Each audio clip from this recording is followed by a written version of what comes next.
Dear parliamentarians, dear colleagues, dear friends of democracy, congratulations Inter-Parliamentary Union for the 130 years of world leadership working for peace, encouraging cooperation, and pursuing the best human causes.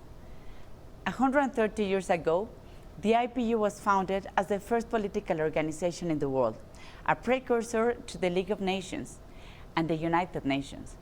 Today, over 1,500 MPs and parliamentary staff from 179 countries work together to find innovative, co-responsible, and viable solutions for common problems in relevant fields for people like economic growth, social development, security, gender, and climate change. Today, thanks to the work of all our members, the IPU is a relevant reference for the multilateral dialogue. Over the past 130 years, the IPU has achieved many goals.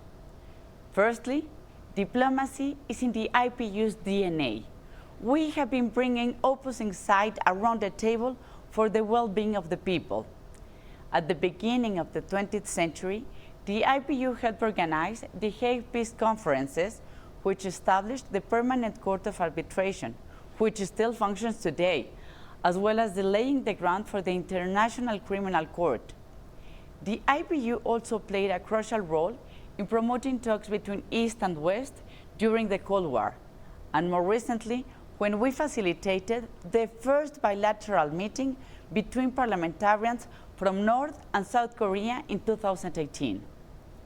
Secondly, by gathering data on parliaments and MPs over the years, the IPU has had enormous impact in helping to strengthen parliaments and empower MPs so they can better represent the people. One way we have strengthened parliaments and empower MPs is by encouraging more women and young people to enter parliament.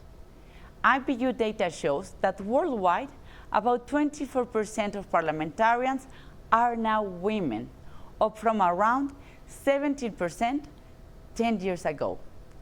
Thanks to IPU tools, such as the advocating quotas and promoting more gender-sensitive parliaments, many parliaments have increased their percentage of women MPs. Thirdly, in terms of development, the IPU has been key in raising awareness of the 2030 Agenda for Sustainable Development by training and equipping parliaments with the tools to help them implement the global goals. Through its regional seminars on the global goals, the IPU has so far mobilized almost half of the world's parliament to take action on, for example, climate change and better health for all. So where do we go next? Today, we have built an IPU at the service of parliamentarians, an IPU useful for national parliaments, and an IPU relevant in the global agenda.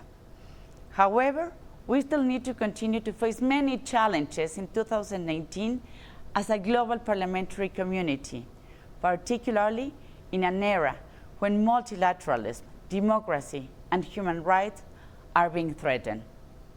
No country can go it alone when faced with global issues such as climate change, migrants and refugees, sustainable development, terrorism.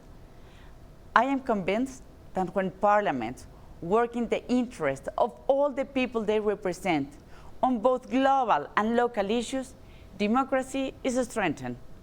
Then, IPU calls on you to join us in celebrating our 130th anniversary with the commitment and proactive attitude we have already shown to keep on the track on the solutions and the prosperity of all our nations.